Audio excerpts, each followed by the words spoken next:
friends. This is Colleen. And this is Margaret. And we're the Cousins Weird. Outside. Yes. We're recording in my parents' backyard in the gazebo, like fancy people. So you may hear chirping and cars and the outdoor life, but it's too nice out to be trapped indoors. It's lovely. It's lovely. As long as you're in the shade, there's Yes. a beautiful breeze and the sun isn't hitting my skin because I'm a vampire and the sun hits And me. I hear the neighbors starting their tractor. So that's good. That's what we need. Today I did a workshop at my job. I work in preschool, and I did a workshop for parents where kids are going into kindergarten, like a kindergarten transition thing, to what to expect.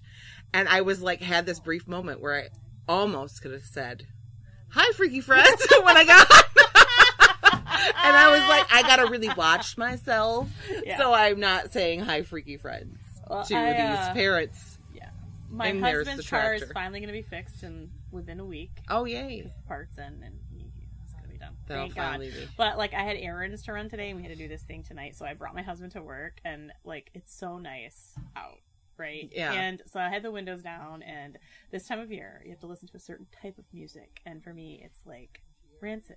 Oh, ska yeah. music. Because So that's I've what been, we listen to in I know, our, it's a in the kid. Nova. So I'm like, if you ever see me on the road and I'm looking like I'm having a epileptic fit, don't worry, I'm just a spaz and I'm listening to like ska. You're shoulder dancing, as Griffin would call it. I can't, like, I do it worse in the car. I'm like singing along and I'm bouncing around. I'm amazed I don't get in an accident. Well, when Griffin was little, because I shoulder dance too, and he hates shoulder dancing, and he'd be embarrassed, like, don't shoulder dance.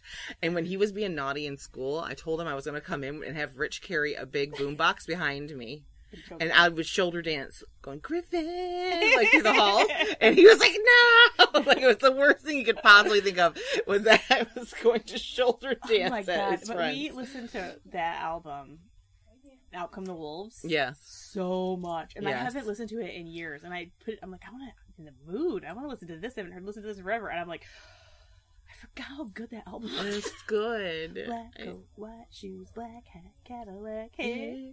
The boy's a time bomb. Sorry, go out and listen to it. It's really good.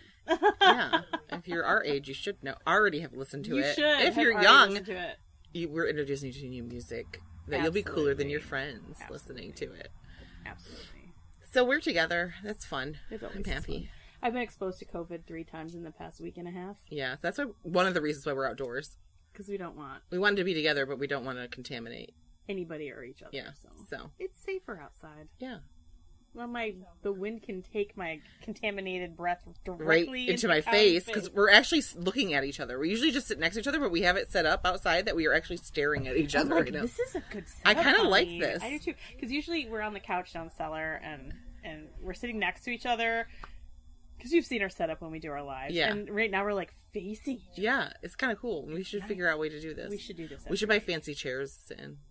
Fancy, comfortable computer chairs that swivel. Yeah. So, like, we can be fidgety. Yeah. And it creak, and I'll have to take it all out of the there's episode. Most new chairs should be silent. So, True. We get new ones. You know. That's true. But who can afford $100 on a computer chair? Because it's about what they cost these days. Unless people want to sponsor us. Yes. If you want to donate a computer chairs to Margaret Lovely. and I, we would love that. We would appreciate it. We could get a couple of lazy boys. Oh, yeah. And lay back and talk. Just put the microphone on your stomach. On your boobs. Yeah, just sit right here. Balance it. I don't need to move at all. Oh, goodness. Are you ready? I'm ready. Let's get into it. So, you don't know what I'm doing. I don't. It's a surprise. I almost didn't know what I was doing for a while, but I do know. This is The Curse of the Ghost Ship, Mary Celeste. Oh my God, I hate you so much. Why? I have a book about this in my list. I was like, I'm going to do this next week. I can't do this next week, you asshole. See, we don't tell each other what we're doing, and this is what happens. But you can tell how well we think alike. I'm sorry, Margaret. What am I going to do? Well, last minute Colleen came through. Well, I'm last minute because I'm supposed to have it done by the end of the week, so Oh, have you read the book yet? No. Okay, good. So it'll be new. There, it's hanging out. I'm going to remove it now. You're like, I'm throwing that in the garbage. Right in the garbage can. Right in the trash. So, sorry, but whatever. Well, I'm glad I haven't read it, because now it'll be... I know. It'll be new and exciting. telling me And never story. read it either, because I want my version to be the best version you heard. Okay? Okay. So, it's known in history as a ghost ship, and it has a cursed past. This is fun. I can look at you and make faces. I like it. When the ship was first constructed, it was constructed in Nova Scotia. She was 99.3 feet long, 25.5 feet broad, and with a depth of 11.7 feet, and it weighed 198 tons. Yikes. So she was a good size girl, but her name was Amazon then. 9 people had... I'm not loving the name. No. And I'm glad they changed it. It's not very romantic. Amazon. This is the Amazon. See, ships to me, big ships, especially old ships, need romantic names. They do. They don't... Amazon? Yeah. No. So, 9 people had invested in her. One of them was her first captain. His name was Robert McClellan. And the Amazon set sail for the first time in June of 1861 to 5 islands from Spencer Island. There they would load cargo of timber and take it to London. So the goal was to stop at the 5 islands, get the timber, and then go across the Atlantic to London. After the Captain McClellan had supervised the loading of the cargo, so they were loading all the timber onto the ship, he got very sick. Like, wicked sick, and it happened fast. Like, he was like, okay, and then not. So they were like, okay, he can't make it to London. We gotta go back to the Spencer Island in Nova Scotia, and then we gotta get him, better. And shortly after getting there, he died. Nova Scotia actually stands for, like, New Scott. Is it? Nova Scotia. Nova Scotia? New Scotland. New Scotland? That's why a lot of the people that I've been have there. a Scottish accent. I've been to Nova Scotia. Nova Scotia. You went to Prince Edward Island. And Prince Edward Island, which is a very cool place. Yes. So he dies. Sucks to him. Like, he was fine, and then he's dead. John... That happened. Yeah, it did. In the 1800s, he probably got a dropping dead left and right. He had a splinter. Yeah. From the ship. Yeah. That killed him. So John Nellie Parker took over as captain and was able to continue the trip to London. On his journey there, he ran into some bad luck. Off the east port of Maine, they ran into fishing equipment. Got tangled up and stuff. Okay. And then after they finally made it to London, they dropped off the cargo and they ran back. They came back and they ran into and sank a brig in the English Channel. So they ran into a boat. Like, how do you miss a boat? Like, don't you see them coming from? Is no one paying attention? I think it's more like, oh, they're gonna move. Yeah, the other ones are like, they're gonna move. To a point where you can't steer, you can't turn on a dime. No, you can't. You need time, so it's probably more like, they're gonna turn. Yeah, and maybe it was a tiny brig and it took a minute to see it, but they ran into it and sank it. Nice. In the English Channel. Jeez. Yeah. In 1863, a new captain took over. His name was William Thompson. For most of the years he was captain, it was kind of quiet. Things weren't bad. No bad luck was happening, right? Things are smooth. The ship was taking cargo to the West Indies and England and the Mediterranean. Then, in October 1867, it was somehow driven ashore by it was a bad storm that drove it to shore. So it got crashed up onto shore, and she was very badly damaged. And the owners were just like, meh, she's a wreck. We're going to leave her here. We're done. Nice. There was a maritime law back then that if you found a wreck, it was yours. Like, it was abandoned, it's yours. So, Alexander McBean of Nova Scotia found the Amazon, was her name at the time, and acquired her as a derelict, which was an abandoned ship. So you were able to acquire them, and that was your own. A derelict is something different now. Yes, it is. It's a bad person, right? They're naughty. Yeah. They're doing bad stuff. Mm-hmm. But then a ship was abandoned. It was a derelict. And then, and you could either turn it in for, like, the insurance that were on it, like the cargo insurance and everything. There's a lot of different rules when it came to what, like, they could insure the ship beforehand. And we'll talk more about that as we go on. So he ended up selling it then in November, like a year later. An American mariner named Richard Haynes paid for it. He paid $1,750 for it. Then he put in an additional $8,825 to restore it. So that's a lot of money. Yeah, back in then. 1868. Yeah. He made himself the captain, and he christened her Mary Celeste. And I looked up Why did he call her Mary Celeste? I don't know. Can find it. But it's much more romantic. And he didn't want the name of the other one because it was a shipwreck for one. And the tale of all the guy dying. And then they ran into a bunch of shit. And they ran into the shore. So they were like, no. He's like, no, we need to rename her.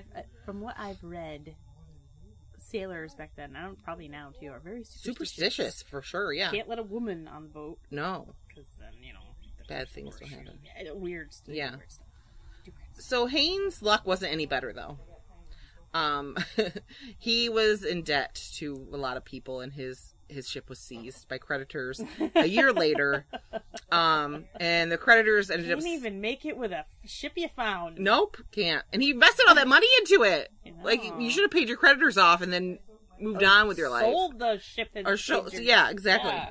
It ended up being sold from the creditors to a New York consortium. Oh, there's a little chipmunk. Hi. Okay, sorry. Distracted by animals. We're outdoors. So the consortium that purchased the ship from the creditors, one of the people was called James Winchester, which I tried to see if he was related to the Winchesters that we've talked about in the Winchester house and all that. And even though my brain went right to Supernatural. Well, yeah. Colleen, those are fake people. I'm like, oh, no. She means like real. I meant the real Winchesters, even though, house. Yeah. The gun people. Early in the start. Yes. Yeah. There was our first episode. Yeah. So in early 1872, they did a whole refit of the ship. They spent $10,000 to make her bigger. So it went from 99.3 feet to 103 feet long. They added 99.3 to 103 is not like 4 feet. Yeah. It's not a lot of feet. Well, there's more. Oh, okay. They added a second deck. Oh. Taking it from 11.7 in depth to 16.2 in depth. They just went out this way. Like they took where it was and they just pushed it out a little bit. Yeah. Okay. And that increased the tonnage to 282 tons. It was 193 tons, I think. That's what I said. So Winchester owned 6 shares of the ship. There were 2 small investors that owned 1 share each, and the remaining 4 shares were held by Captain Benjamin Briggs, and he was the captain of the ship. And now, Briggs was from a seafaring family. His whole family were sailors of some kind. Mm-hmm. And he earned the ranking of captain after 10 years at the sea. So he had 10 years experience as a sailor. He was married and had 2 children, and he was well respected as a man and a captain. And he was a devout Christian, didn't drink, and was very even-tempered. So people liked him. He was a nice guy. He was nice to the sailors that worked under him. He was just a good person. And that's nice to see, because that wasn't always... It wasn't always the case. He was 37 when he became captain of Mary Celeste, and he handpicked his own crew. There were 7 men, and he wanted to make sure he had first-class sailors. Like his wife Sarah and his daughter Sophia, who was 2, were going to be on this ship. So he didn't want any rowdy criminals. Like, he was really vetting these people that were going to be on the ship with him. That they were going to be good men. In a letter that he wrote his mother before the ship set sail, he said that he was eminently satisfied with his crew and his ship, and his wife Sarah wrote her mother saying that the crew appeared quiet and capable, which was probably 2 things that she was hoping for, because she doesn't want rowdy men and they can do the job. So she was happy about that. On November 7th, 1872, Mary Celeste set sail with Captain Briggs, his wife Sarah, his 2-year-old daughter Sophia, and 7 crew members. Their son Arthur they had left behind because he was in school. They wanted him to stay in school while they were gone. So he was probably in boarding school, because rich people did that, right? Yes. It left New York Harbor to set sail to Genoa. Is that how you say it? Genoa? Genoa, yeah. Genoa, Italy. The cargo aboard. See how that went together? Cargo aboard, yes. Cargo aboard was denatured alcohol, which is not something you drink. It was used for fuel and industrial purposes. And there was a lot of it on the ship. Yeah, it's like not quite rubbing alcohol. Yeah, you don't want to drink it. Don't drink it. This is the kind that if you drink, it would make you go blind. Yeah, and like probably burn the insides and a little bit. Instant liver failure. Yeah, not good. So they set sail, and that was on November 7th. So December 5th, 1872, so about a month after the Celeste set sail,